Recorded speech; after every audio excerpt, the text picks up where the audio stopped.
Vous avez un rôle à jouer pour aider à corriger les excès du passé. Vous les collègues du Grand qui quittez les groupes armés, je vais le dire.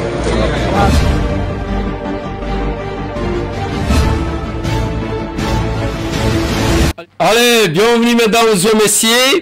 Bon retour à moi-même. Bon retour à moi-même.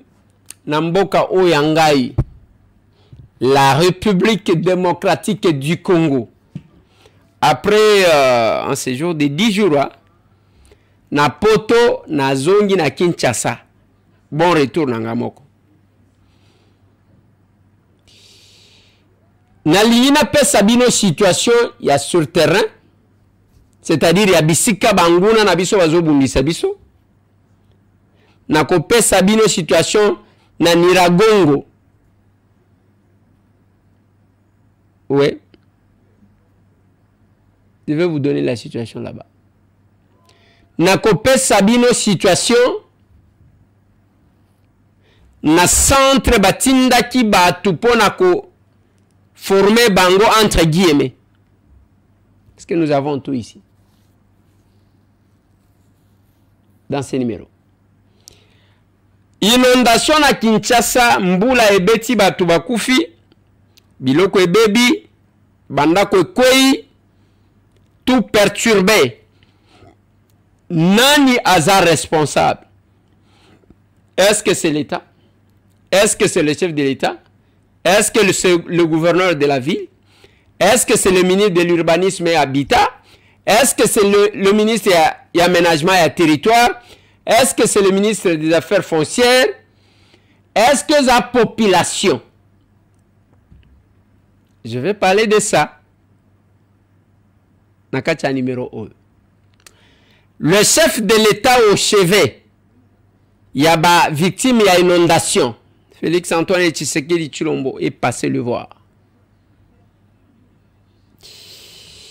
On va parler de tout ça. On va parler de tout ça.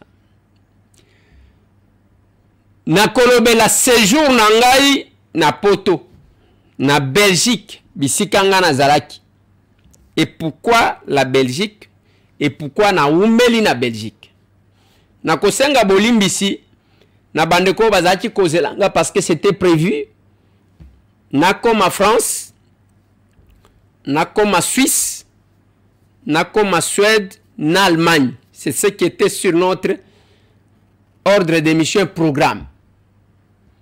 Et sengaki tobandi na Belgique, toke France, tokomi Suisse, tozongi Allemagne, après toke Suède. Mais il y a eu les contretemps que nous avons connus. Pour permettre que tokomati kuna, totikali na Belgique.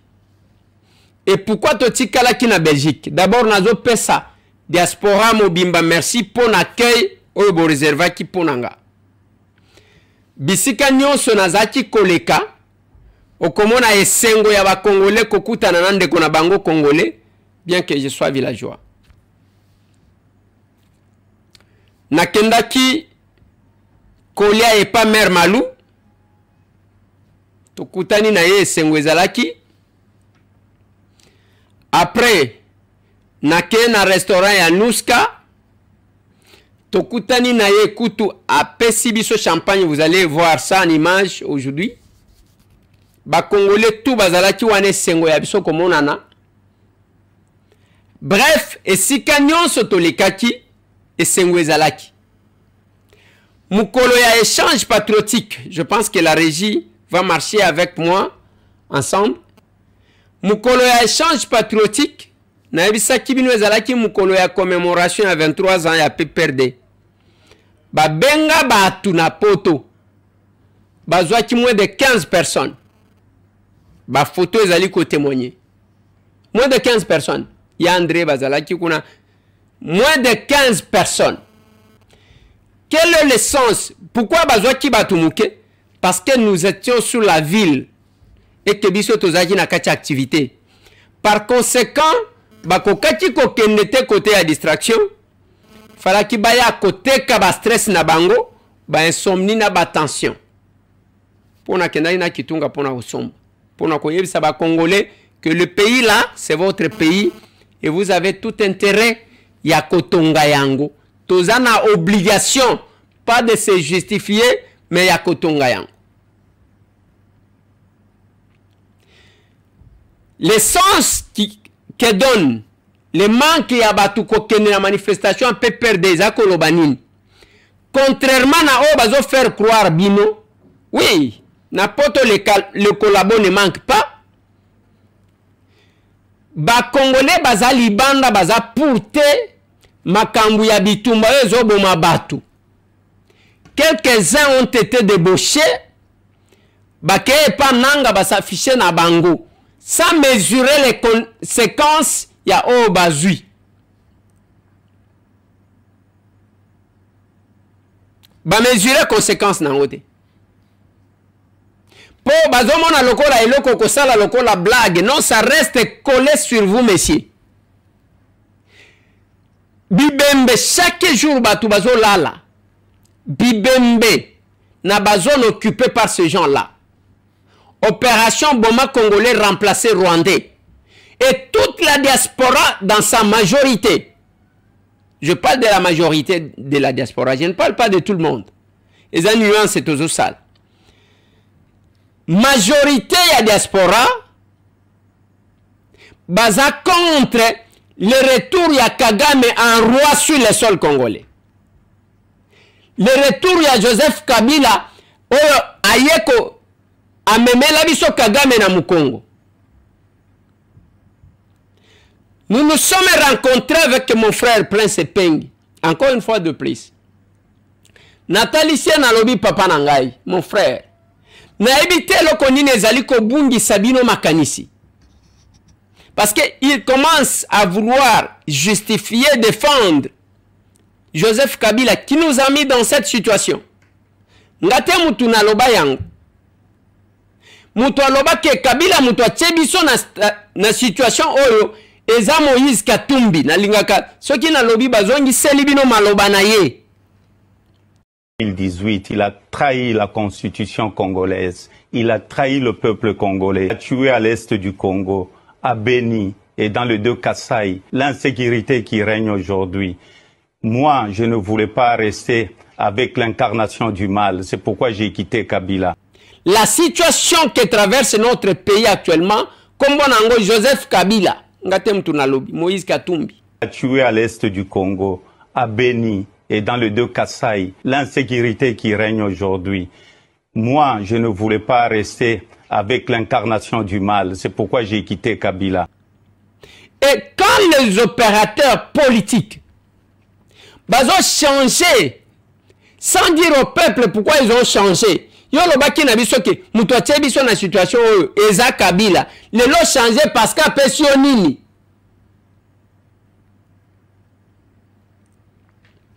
Pendant mon séjour, na poto, n'aveki makambo ebeli. Yango bomoni ba manifestation ya peper de lokola bazo lié bango, na batu bazo boma batu. Batu bakeite, ils ne sont pas partis. J'ai entendu batu ko réagir kolobana nanga que appel na yo wana et kokota wana diaspora te. Ce que ozana batu ozu bango etali yo.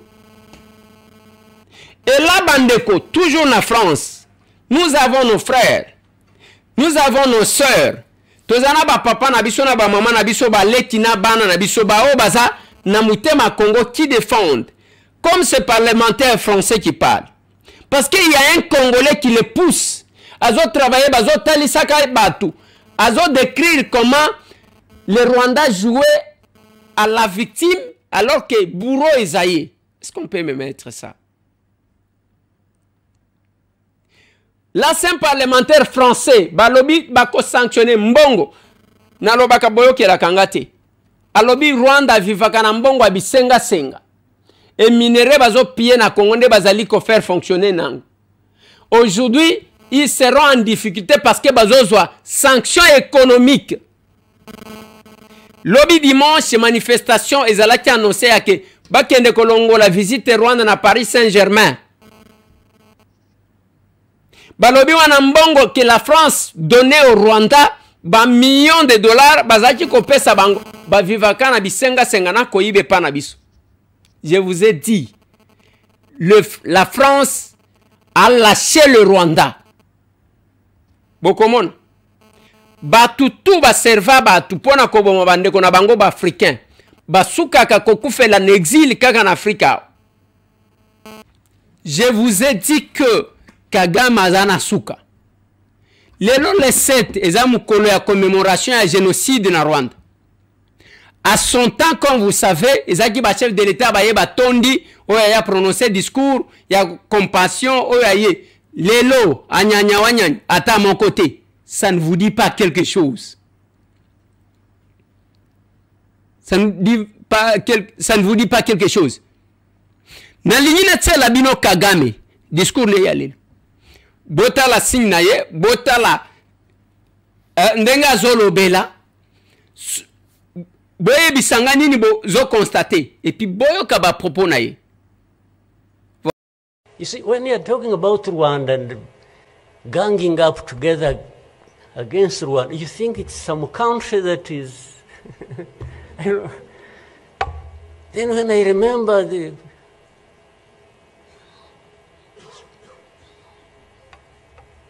the facts about it, I just imagine the world has gone amok.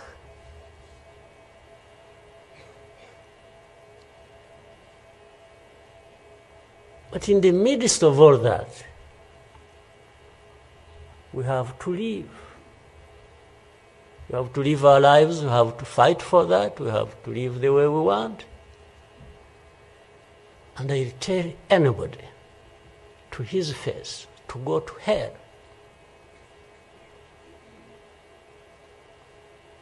If anyone comes around and thinks they can, you know, they come and say, hey, we're going to sanction you. To what? Go to hell. Just go to hell.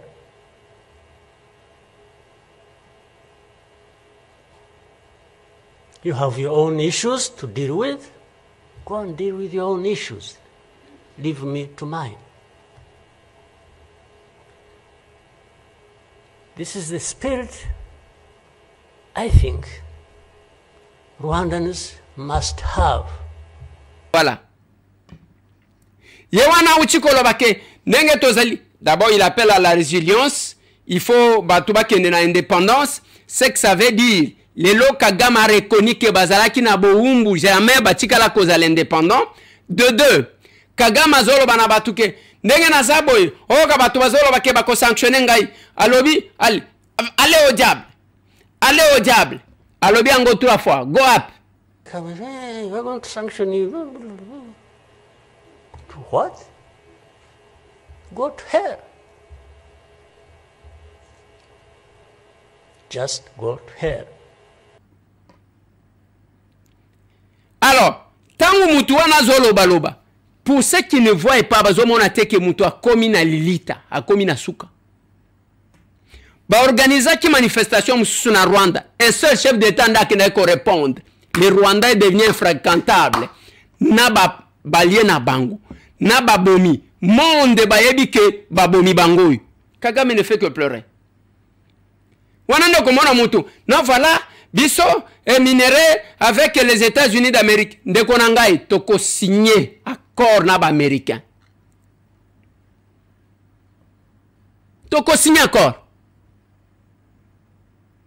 Toko signer accord. Ba minere nyoso, je l'ai dit donc, lors de mon intervention à l'Assemblée nationale. Ezakaka yakosalela ka bapaya ne batubazwaka. La plupart ya ba minere de l'Est. Yebisangai et contribue à kawa.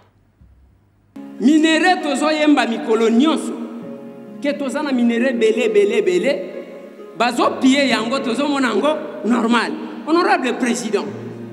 Est-ce que ça kindo quitté? Est-ce que ça kindo quitté, honorable président? Parce que nazotala bamakambo ezalia. Okomona honorable président Banzela awa na Congo. en dépit ya ba nombre ya ba mining oyo tozomona ezo ya kolata awa bayena mboka na ngai soki bayena walungu bapesi walungu mining mais walungu mining wana bakosalela bana walungu nini eloko te. Honorable président, honorable membre du bureau, tozalaka na jekamine, tozalaka na miba, tozalaki na sokimo, ba société wana mike tozalaka nango, il faut que mon bisika ezalaki implanté que poto ezalaki wana. Les lois fait que tout ce que nous avons comme mining, mboke ezo kufa kaka, banzele zobe bakaka, nazomona batu misusu, bazomona lokola Katanga c'est le paradis. Le Katanga ce n'est pas seulement Lubumbashi, Kolwezi et Likasi. C'est aussi Kamine, c'est aussi Kitenge, c'est aussi Kitanda, c'est aussi Malembankulu, c'est aussi Sakanya, c'est aussi Lukangaba Tuishoni. C'est ça aussi les Katanga. Mais pour na olongwa fungurume wana bazoloba, tenke fungurume. Okoma Kamina, okosala combien de temps? Nalinga ina ressortir d'abord la première question. Préalable nini basalaka avant que ba octroyer ba carré minier. Parce que le carré minier, place mususu bazwa octroyer yango ezabisika batu ba vivaka. Basalaka musala nini pour ne pas mettre en difficulté les populations qui vivent dans la place où ils découvrir les minéraux. C'est une question que j'ai posée. Depuis que le ministre Azali a dit que na Kasai, na Chikapa, badiama oyo balukaka ezalaka kuna pona ko penser lo lenge kani ya koti ko installer ba usine mususu to ba société mususu oyo koti ko exploiter yango. Na lignina tuna lisusu honorable président nzembo ya miba e yaka mikolo nyonso ba DGP ba nomaka bango mikolo nyonso. Est-ce que le ministre a koti ko yebisa biso que même moi muke wana ebimaka pona ko relever mibango ekendaka wapi azwi quand même moi temps parce que ceux qui totalika côté moko nde makambo ezo salaka exode rural ezo sala ke batu balongwaka bamboka bakendaka na ba grandes agglomérations. Est-ce que koti ko yebisa biso soki asia yeba place ya muke o wana ebimaka na compte ya miba ekendaka wapi ou bien totikalika na nzembo ya ba politiciens? Dites-moi et contribuez à ça. Et ça date d'aujourd'hui. Quand on veut trouver une solution à que même Mouketo cause pourvu que tous à la Kenya, binobo ya côté le complice ya ba Rwanda chef na bino ye wana lempi. You see, when you're talking about Rwanda and ganging up together against Rwanda, you think it's some country that is you know. Then when I remember the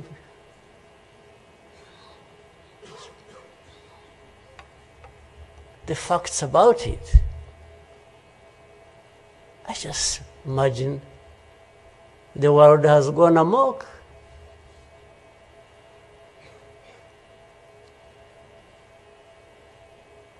But in the midst of all that, we have to live. We have to live our lives, we have to fight for that, we have to live the way we want. And I tell anybody to his face to go to hell.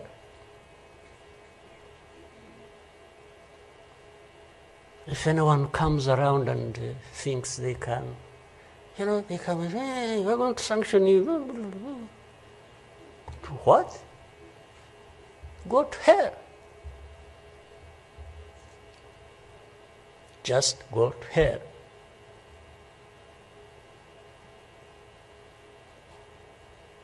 You have your own issues to deal with. Go and deal with your own issues. Leave me to mine. This is the spirit I think Rwandans must have. Boyebi histoire ya ba Blaise Compaoré. Boyebi histoire ya Côte d'Ivoire. Ba makambu nyonso to wana ça se répète parce que tangu yozo utilisé Kagame abimaki mutu wa makasi. Aujourd'hui affaibli, a commis kolela partout. Bande konangai. Ne vous en faites pas. Je vous dis ça. Ba soda na biso bazwaki balobi bazwi ba soda bako kokisa effectif. Nani akokende kuna sala nini? Na bar moko, place moko babengi chez Richard, na Niragongo. Lobi bavandaki, oyo Ogi, Augustin Darwin, oyo azaki porte-parole ya FPP, a rejoint, a kendaki pana bango. Akufi lobiti. Bagarde na yeba chauffeur, tout le monde blessé. Bamsusu mbangu.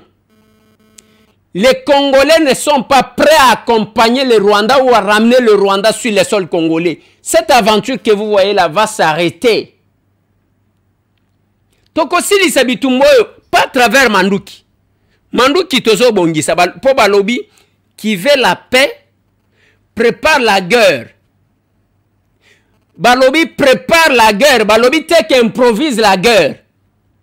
Quand le chef de l'État vous a dit, namona kabatumba on a évité, mutu nyonso azana possibilité na ya commettre son avis analysé. À la moindre escarmouche, oui, Félix Antoine Tshisekedi l'a fait. Yaya Munduki, c'est la diplomatie. Et aujourd'hui, cette diplomatie-là affaiblit le Rwanda, affaiblit Kagame, Batu Bazo Mona. La guerre n'est pas que ya Manduki. Biso to abato Manduki te, toza ba spécialiste nangota. Toza ba spécialiste nangota. On est arrivé à ce pouvoir par Anzela ya Bongo ya Mayeli. Ceux qui bazolo ba à la moindre escarmouche, oloba ki ezandenge nini? Oui, Kagame est à genoux. Mesdames et messieurs. Asa ya kofuka mati. Na salaki analyse ya photo ya Doha, personne qui nous a contredit. Tango zota la photo wana ndenge bavandeli, qui est en position de faiblesse, qui est en position de force. Na yeko tche la bino vidéo que je vous recommande, bazonge lango lisusu. Tango azolo bake Félix a manipulé toute la région, a manipulé Batunios. C'est-à-dire, en d'autres termes, alobi na bino ke bazoyo ke langa ya ta muke lisusu te, mungongo bazoyo à travers le monde. C'est la voix de Félix Antoine Tshisekedi Tshilombo. Tshisekedi has been able to manipulate individual leaders, countries, now regions, and almost bringing a misunderstanding within and among regions. Why don't we therefore find a way of just talking about it and not allowing Tshisekedi to dictate the terms of what must happen, because he is even wrong. We know he's wrong. Ce n'est pas une victoire. Il y a ce qu'on appelle la guerre médiatique. Vous pensez quand on parle de la guerre, il y a toujours guerre Yamanduki. La guerre diplomatique, Tolongi Bango. Allez, bravo à tous les Congolais. Jusqu'à aujourd'hui, ma manifestation est au Salem. J'ai vu ce qui s'est passé en Afrique du Sud. J'ai aimé. J'ai raté d'être là parce que je pouvais être là. Et l'ingatiez à la Lissousou, au Pessimbo Amboa Boy. Mais contre-temps, bande de Afrique du Sud, les Foukanazoya.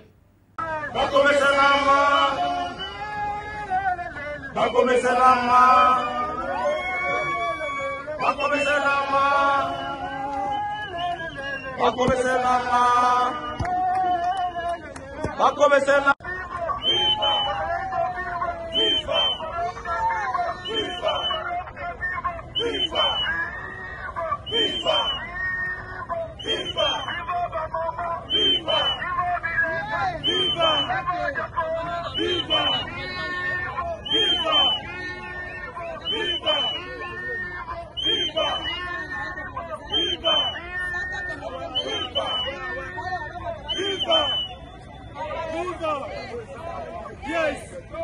Yes. Also.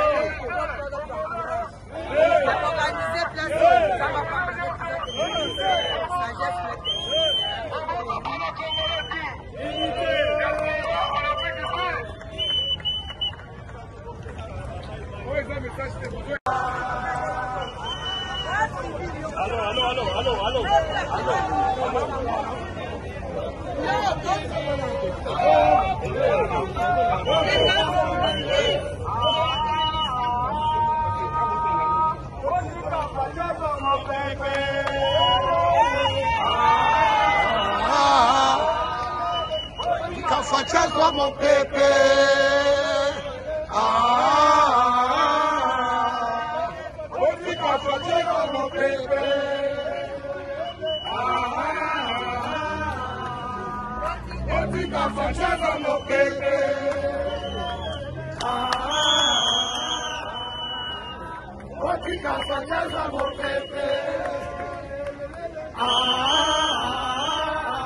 Yonanga, otika fachaza mopepe.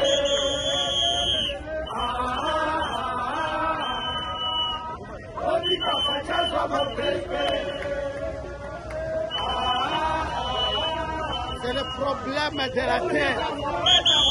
Faisant à Durban, après Durban, faisons Beta, Cape Town.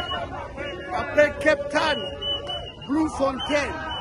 Nous sensibilisons la diaspora congolaise en Afrique du Sud. Après Pretoria, Johannesburg, aujourd'hui, nous sommes à KwaZulu-Natal, Durban, diaspora congolaise. Le feu.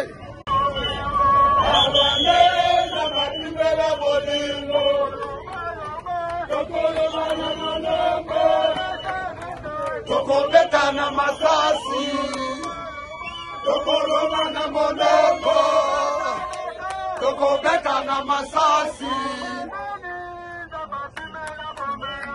Barwande samba kimera bomendo.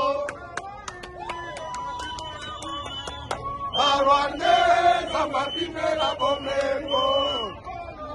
Tokoroma na monoko, tokobeta na masasi.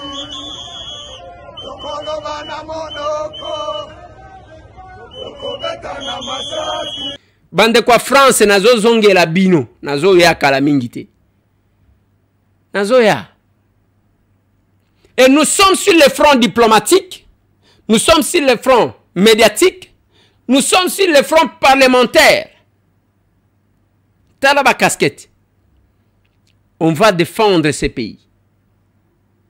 S'il y a quelques personnes qui parlent encore en mal de gens, de leur pays, mais les talibans, il n'y a pas de problème.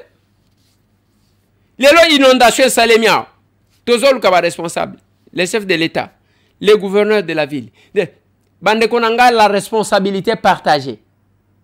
Bisogno sont tous responsables. Naloba tous les jours que parmi les konzamba kela ya makasi eza mai l'eau mai soki tomboki parce que moto bomona ki ba moto na Californie mais bazo mema mai pona yebo ma moto mai soki tomboki ko memani. Voilà pourquoi mai ba protéger kango ba entretenir kayango pour que tomboka te bino tango bozo agresser mai à force ya ko agresser mai l'agression de l'eau c'est-à-dire quoi bozo poussaka mai oyo otongia.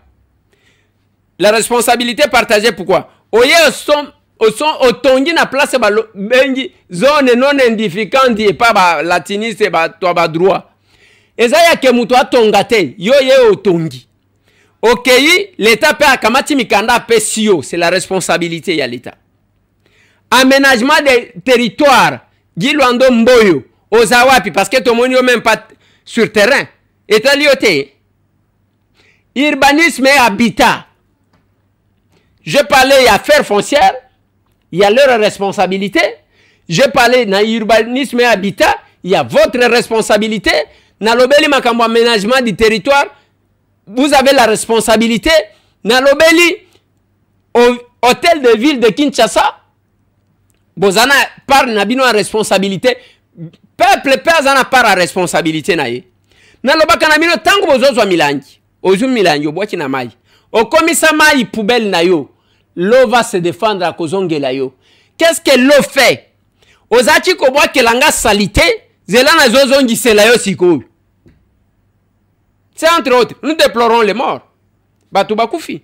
Tomoni batu na bakano.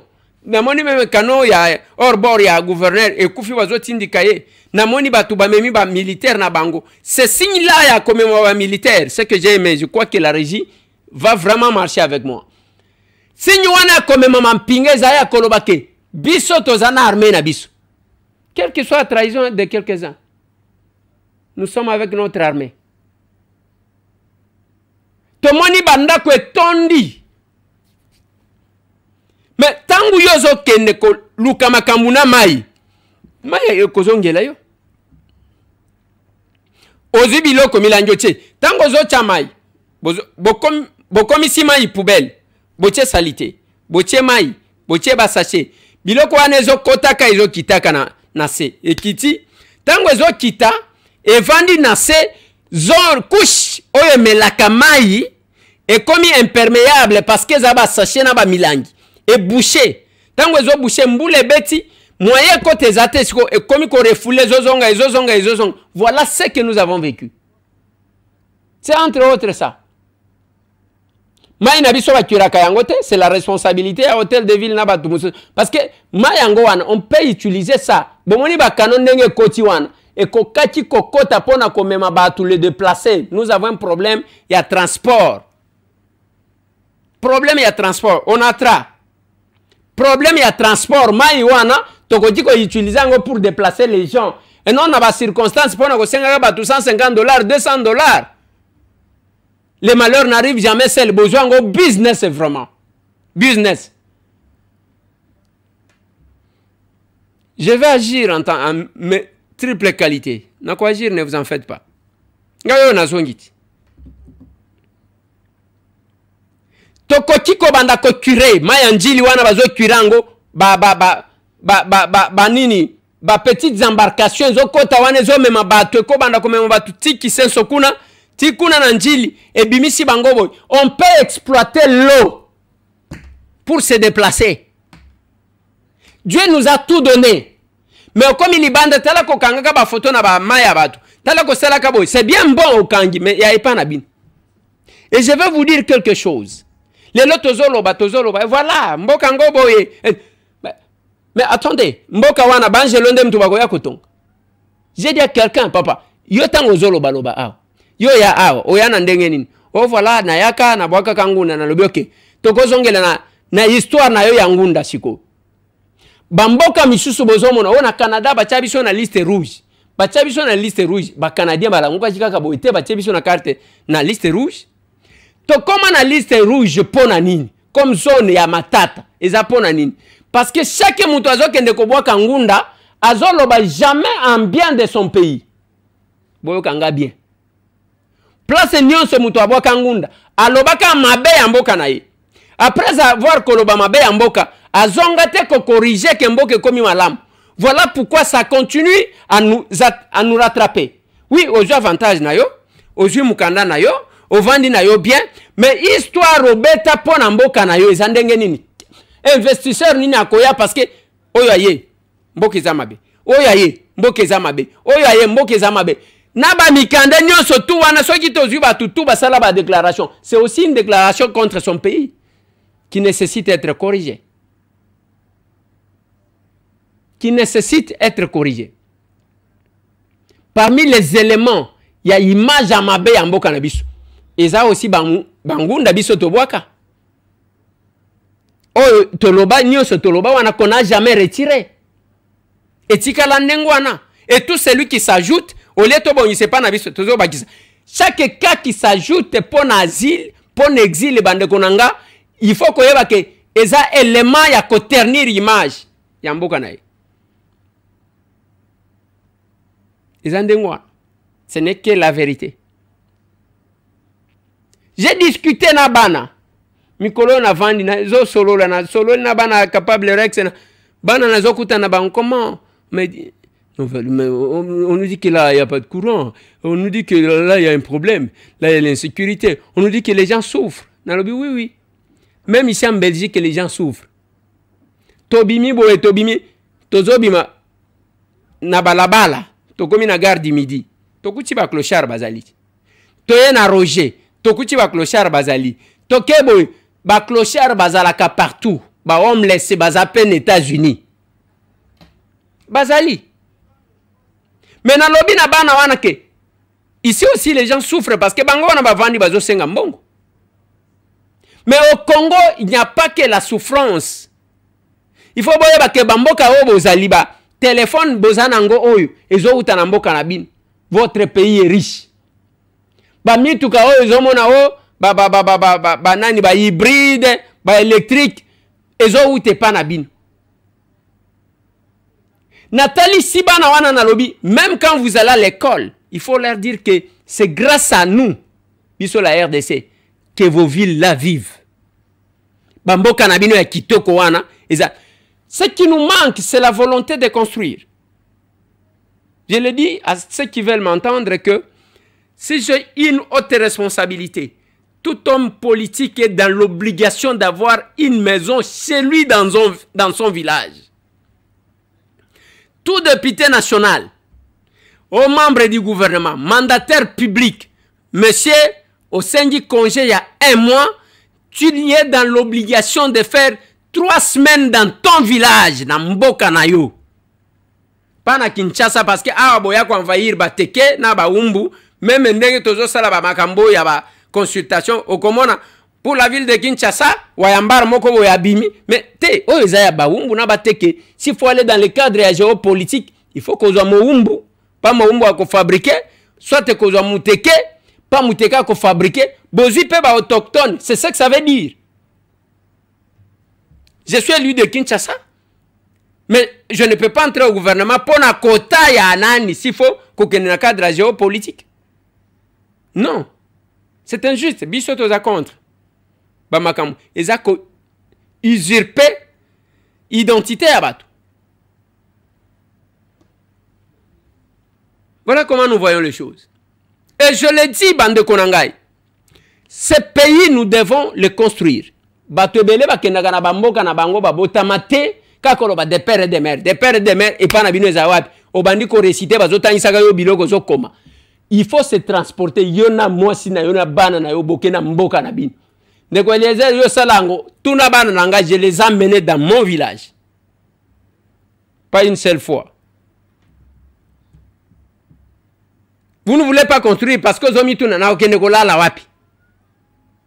Olinyiba tongela kayo, okomona mutu mususu, il faut bobo isamboka pour que te mboka ezate ke bobongisa. Il faut tobongisa mboka na biso. Là où ça ne va pas, on fait quelque chose. Là où ça ne va pas, on fait quelque chose. Ezako sala théâtre wana na zomona batu misusu. Tala moyen na mema biloko ezate parce que kuna doane eza makasi. Eza lokuta. Mundele, je dis à quelqu'un, je suis villageois et tout le monde le sait. Et Dieu m'a fait grâce de voyager, d'arriver là où vous êtes. Mundela pesa kana loboko ya mobali abendi na ya mwasi. Oui, bazo futa yo bien. Mais ba taxe, ba facture. Oza nango combien, tikala na combien. Ce qui est zana ba tutokolo ba ke ezane loko ba bengi survie, c'est aussi ça. Ozo tikala kana mwa fourchette ya mbongo moko amuke ya ko vivre nango.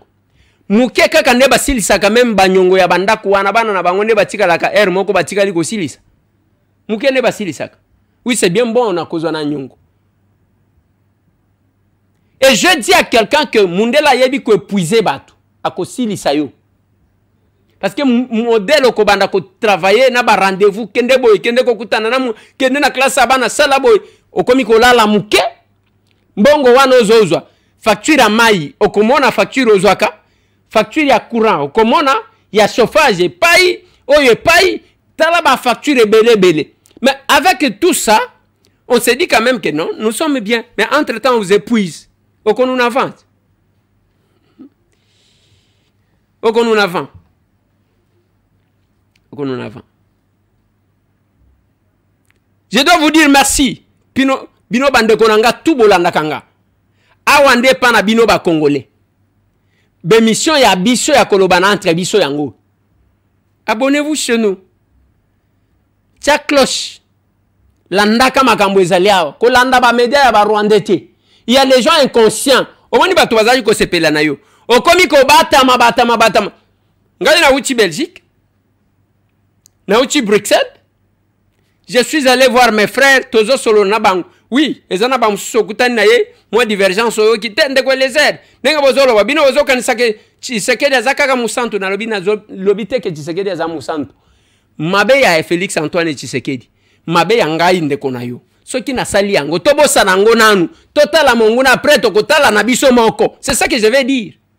Soki to lingi to swana entre biso. Le Rwanda batunyo so bayebi ke Bazo arrêter cette stratégie pour récupérer quelques Congolais dans la diaspora. Ce qui ne va pas marcher. Ça ne va pas marcher. Et quand je suis arrivé,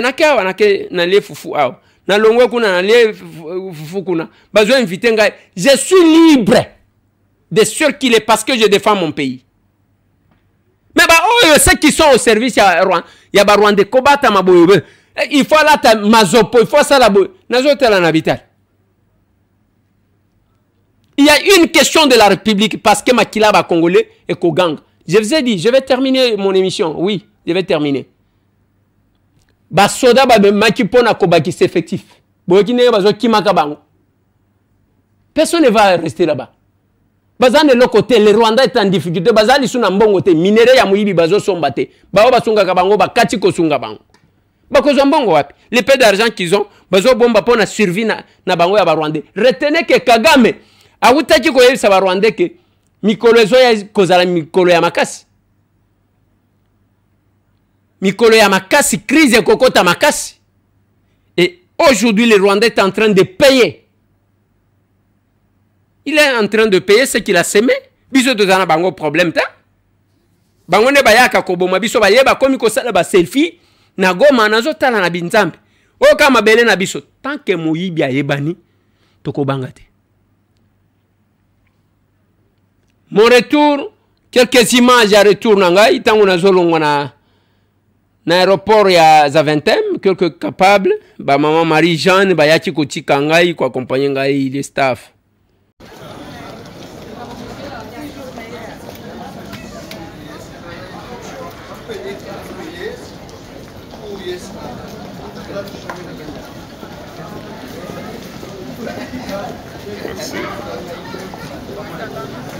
Bonjour à tous les capables. Là, c'est le retour du capable président de l'Action commune pour la République. Donc, le premier de tous les capables. On est venu l'accompagner. Donc, voilà. Bénédicte, c'est toujours bien,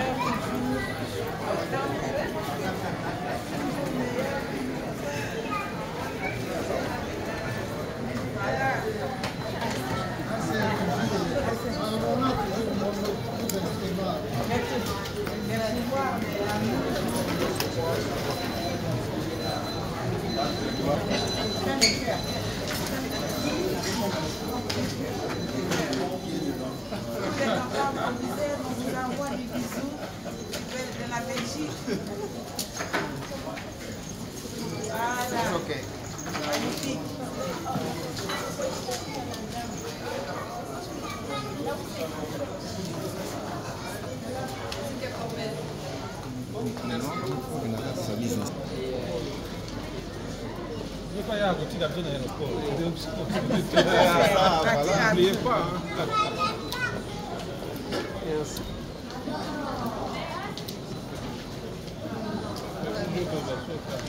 Honorable,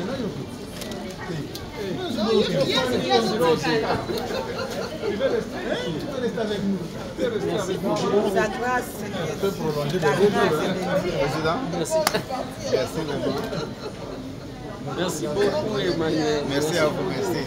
Merci pour la disponibilité. Oui, merci à vous. Nous sommes très flattés. Merci.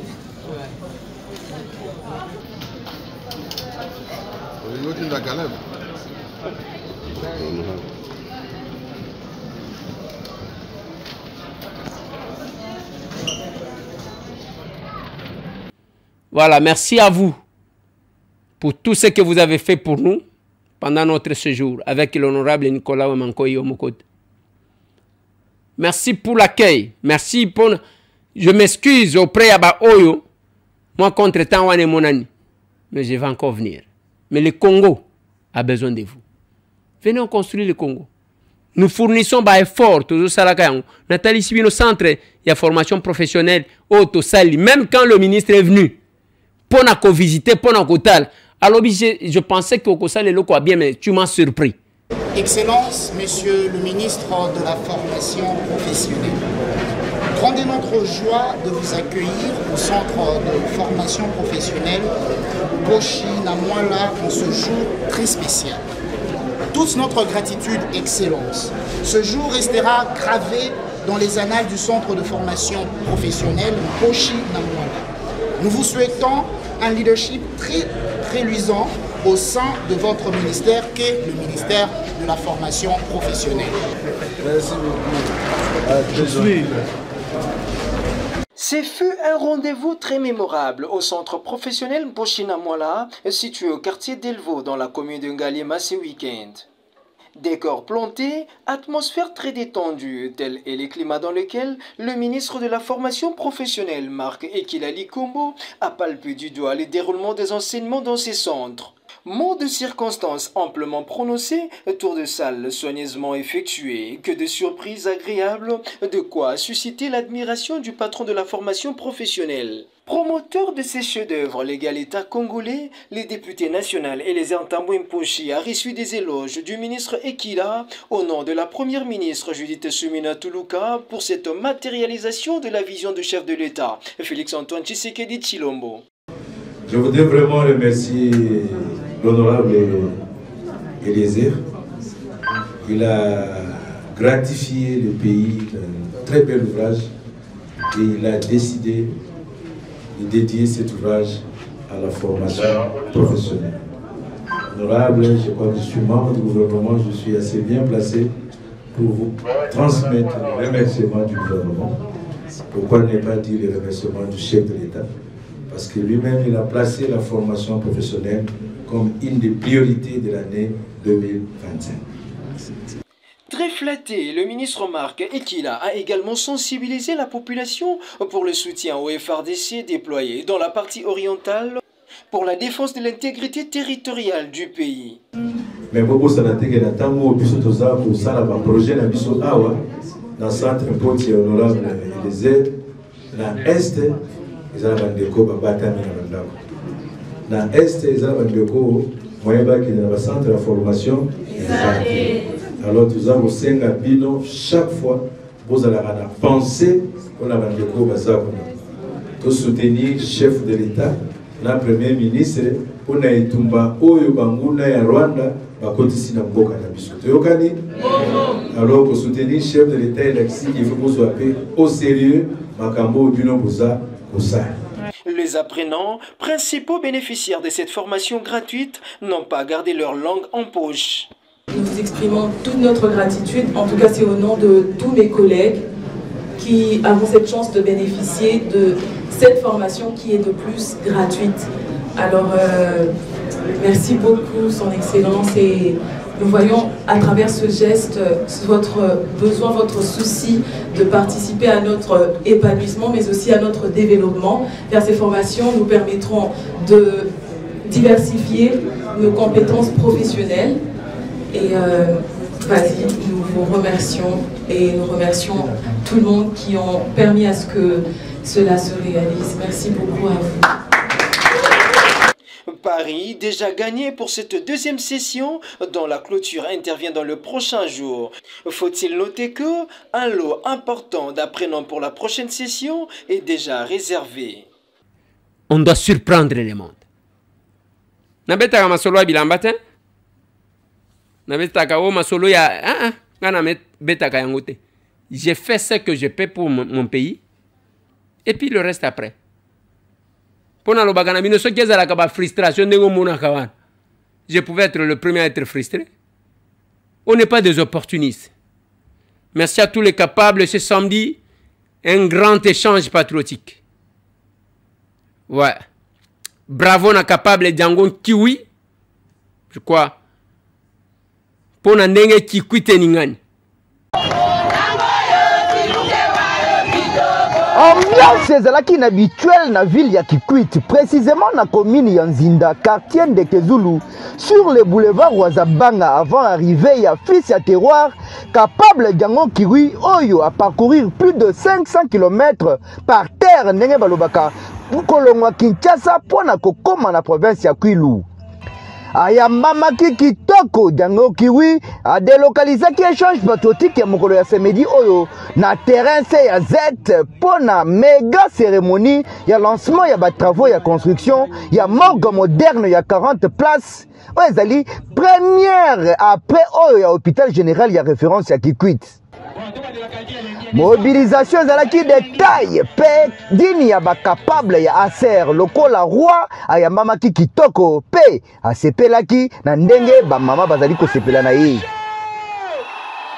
Après présentation, il y a des membres de la fondation Beto Sadisana et l'accès Teto Salisana.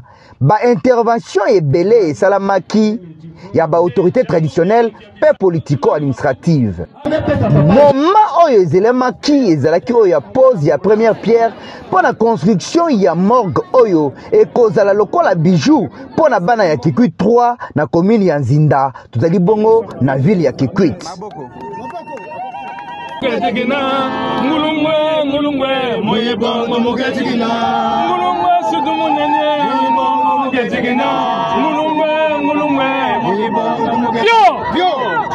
makolo na ngai na ville ya Kikwit nayaki kosala lancement ba travaux ya construction ya morgue moderne nayaki na tia pierre po ete misala oyo tolakaki bana Kikwit ebanda kosalama boyebi ke na élection ya le 20 décembre 2023 nazalaki candidat mais nabimaki te tant na bandaki kosala campagne na yebisaki bango ke na kosalela bino boye na kosalela bino boye malheureusement nabimaki te mais tout ça censé ya kosala kaka mosala wana oyo na lekaki bango. Le patriote Django Kiwi a profité na occasion oyo pour na lancer message na ba jeune oyo nyonso bazalaki wana ba rejoindre l'armée pour na combattre ba force négative surtout na RDC.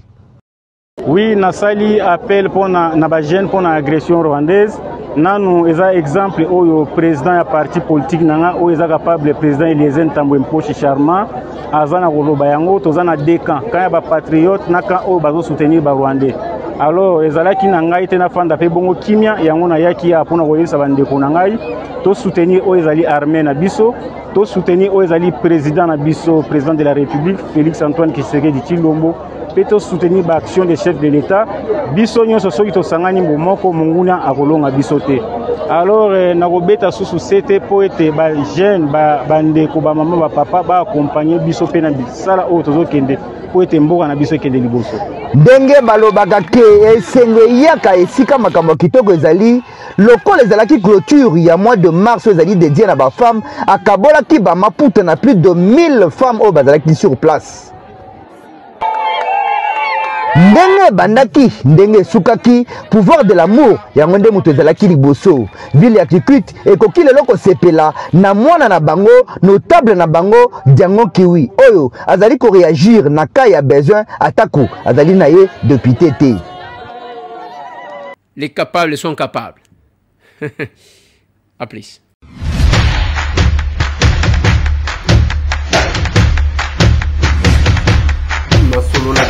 Honorables députés et sénateurs, vous avez un rôle à jouer pour aider à corriger les excès du passé. Vous les collègues du Grand Kivu, quittez les groupes armés, je vais le dire.